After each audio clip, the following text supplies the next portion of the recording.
हाँ जी दोस्तों, तो कैसे हो आप सभी।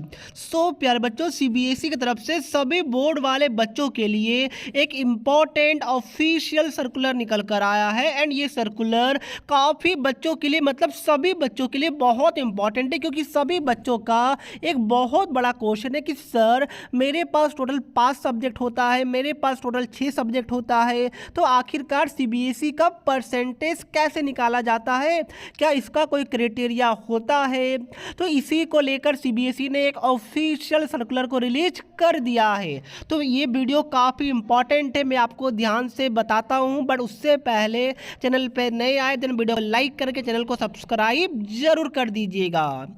प्यारे बच्चों, देखिए सबसे बड़ा क्वेश्चन बच्चों के दिमाग में ये रहता है कि सर मेरा दोस्त का तो टोटल 5 ही सब्जेक्ट है और मेरा टोटल 6 सब्जेक्ट है, यानी मेरे दोस्त को कम पढ़ना पड़ेगा और मुझे ज़्यादा पढ़ना पड़ेगा, यानी मेरा दोस्त का तो फायदा हो गया। तो इसी को लेकर ये वाला सर्कुलर है। तो सर्कुलर ये है कि सबसे पहले आपका टॉपिक है कि आपके परसेंटेज को कैसे कैलकुलेट किया जाएगा। तो सीबीएसई ये बोल रहा है कि सीबीएसई बोर्ड के पास काफ़ी टीचर्स, काफ़ी बच्चों का यहाँ पर क्वेश्चन आ रहा था कि आप मुझे बताइए कि सीबीएसई में परसेंटेज को कैलकुलेट करने का कौन सा क्राइटेरिया रहता है। तो सीबीएसई ने साफ साफ बोला है कि हमारे पास कोई भी डिवीज़न, लाइक आपको पता होगा कि काफ़ी सारा स्टेट बोर्ड के अंदर ये चलता है कि बच्चा फर्स्ट डिवीजन से पास हो गया, यानी कि 60% से ज़्यादा मार्क्स आता है तो उसको फर्स्ट डिवीजन बोलते हैं। तो ये सब आपको पता होगा कि बाकी कुछ कुछ स्टेट बोर्ड में चलता है, बट सीबीएसई में ऐसा कोई भी डिवीजन सिस्टम नहीं चलता है, ना ही कोई डिस्टिंक्शन, और ना ही सीबीएसई के अंदर कोई भी परसेंटेज अलॉट किया जाता है, यानी कि कोई भी परसेंटेज आपके रिजल्ट के अंदर नहीं लिखा रहता है। तो ये आपके लिए काफ़ी बड़ा पॉइंट है जो सीबीएसई ने बोला है कि सीबीएसई के रिजल्ट में कोई भी परसेंटेज नहीं लिखा हुआ रहेगा। तो अब आपका ऑब्वियस सा क्वेश्चन कि सर परसेंटेज नहीं लिखा हुआ रहेगा तो मार्क्स कैसे कैलकुलेट होगा, ये तो हमें बताइए। यस प्यारे बच्चों, ये आपका ऑब्वियस सा क्वेश्चन है। तो उसका आंसर सीबीएसई ने क्या दिया है कि अगर कोई बच्चा 5 सब्जेक्ट लेता है, केवल 5 सब्जेक्ट, तब तो उनका पाँचों सब्जेक्ट कंपलसरी है। सिंपली पाँचों सब्जेक्ट को ऐड करना है एंड डिवाइड बाय 5 कर दीजिएगा, आपको आपका परसेंटेज निकल जाएगा। यानी अगर आपका 500 नंबर में से 450 नंबर आया है तो डिवाइड कीजिए 5 से, तो आपका 90% बन जाता है। तो 5 सब्जेक्ट वाले बच्चों के लिए तो कोई दिक्कत नहीं है, बट जो बच्चों का 5 से ज़्यादा, यानी कि 6 सब्जेक्ट काफ़ी सारे बच्चों का होता है एंड 7 सब्जेक्ट भी कुछ बच्चों का होता है, बट मैक्सिमम बच्चों का 6 सब्जेक्ट या फिर 5 सब्जेक्ट होता है। तो उस केस में साफ साफ बोला है प्यारे बच्चों सीबीएसई ने कि जो बेस 5 का होता है, यानी कि 6 सब्जेक्ट है, तो बेस 5 को लेके आप लोग अपने परसेंटेज को कैलकुलेट कर लीजिए।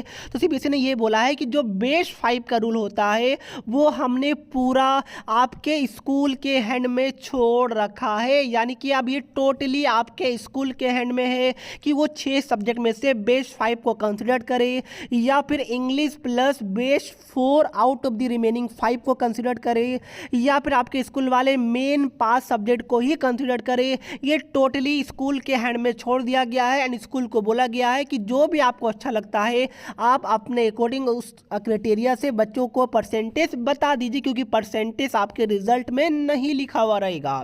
तो ये आपके लिए काफ़ी बड़ा ब्रेकिंग न्यूज है जो सीबीएसई ने आपको बताया है।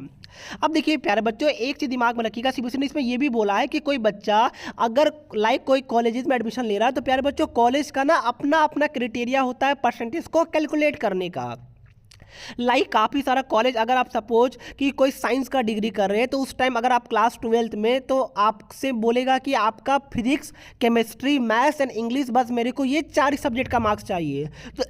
तो उस टाइम आपको ये 4 सब्जेक्ट का परसेंटेज निकाल के आपको बताना होगा। तो यानी सीबीएसई ने बोला है कि टोटली स्कूल या फिर कॉलेजेस या फिर यूनिवर्सिटीज़ के हैंड में हमने छोड़ा है, वो जैसे चाहे वो अपना क्राइटेरिया सेट करके बच्चों का परसेंटेज डिसाइड कर सकते हैं। अब मैं आपको बता दूं कि देखिए ये तो मैंने बताया जो सीबीएसई ने लिखा क्या है, बट अब रियलिटी क्या है, स्कूल में क्या होता है वो मैं आपको बताता हूं। बट उससे पहले एक अच्छे बुक में सजेस्ट कर देता हूं, क्योंकि एग्ज़ाम काफ़ी क्लोज आ गया है और डेफिनेटली आपको अच्छा सैम्पल पेपर बुक का रिक्वायरमेंट है। ऐसा कि देख सकते हैं ये एडुका जोन की तरफ से आने वाला सीबीएसई का लेटेस्ट सैंपल पेपर बुक है, जहां से काफी सारे क्वेश्चन आपको अपने pre board as well as board के एग्जाम में देखने को मिलेगा। तो सबसे पहले ये वाला बुक को सीबीएसई के latest sample paper and latest syllabus को देखते हुए डिजाइन किया गया है, जिसके अंदर आपको टोटल 10 सैंपल पेपर देखने को मिलेगा, जैसा कि आप देख सकते हैं, जिसमें आपको स्टार्टिंग के 5 के सॉल्यूशन इस बुक में दिया हुआ है एंड नेक्स्ट 5 के सॉल्यूशन आपको इनके वेबसाइट पे मिल जाएगा। तो सबसे पहले यहां पर देखिए सीबीएसई का सैंपल पेपर है, सो दैट सबसे पहले आप सीबीएसई के सैंपल पेपर का आइडिया लगा सके कि सीबीएसई के सैंपल पेपर में क्वेश्चन कैसे पूछा गया है। उसके बाद उसका मार्किंग स्कीम भी यहां पर प्रोवाइडेड है विद स्टेप मार्किंग कि कौन से पॉइंट लिखने के आपको कितने मार्क्स दिए जाएंगे। उसके बाद यहां पर आप देख सकते हैं कि माइंड मैप है, जिससे काफी सारा एमसीक्यू आपको डायरेक्ट यहीं से बन जाएगा। उसके बाद इतना ही नहीं, आपके लिए क्विक रिवीजन नोट्स भी प्रोवाइड किया गया है, सो दैट आप लोग जल्दी से पूरे चैप्टर को रिवाइज कर सके। यहां पर मैं आपको एक सैंपल पेपर दिखा दूं, तो जैसा कि आप देख सकते हैं जो सीबीएसई का लेटेस्ट पैटर्न है बिल्कुल उसके अनुसार ये वाला पेपर को बनाया गया है, जहां पर आपको case study type of question, जो लेटेस्ट क्वेश्चन है कॉम्पिटेंसी बेस्ड, वो सारे क्वेश्चन आपको यहां पर देखने को मिलेगा एंड इसके सॉल्यूशन भी आपको एंड में दिया हुआ है, सो दैट आप लोग अपना आंसर को भी मैच कर पाएगा। और प्यारे बच्चों, अभी काफी ज्यादा डिस्काउंट चल रहा है ऑनलाइन में, तो वो आप वहां से परचेज कर सकते हैं, लिंक डिस्क्रिप्शन बॉक्स में है, या फिर ऑफलाइन से भी परचेज कर सकते हैं। सभी सब्जेक्ट के लिए ये फॉर क्लास 10 अवेलेबल है।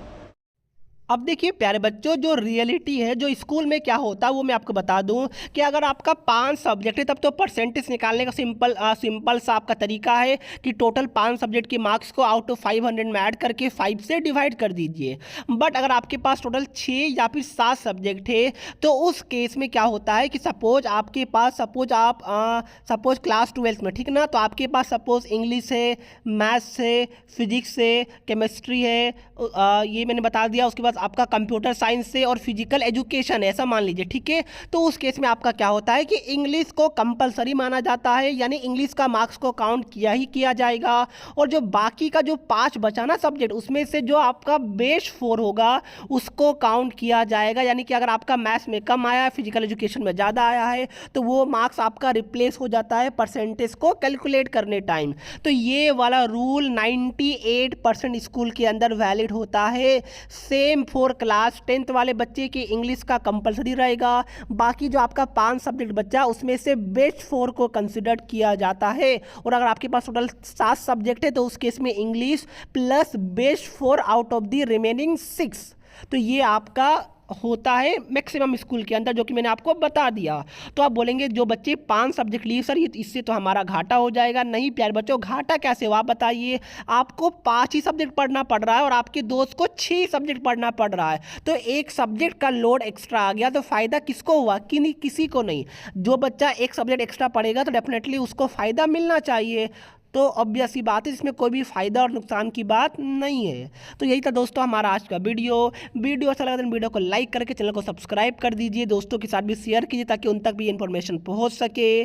जय हिंद, जय भारत।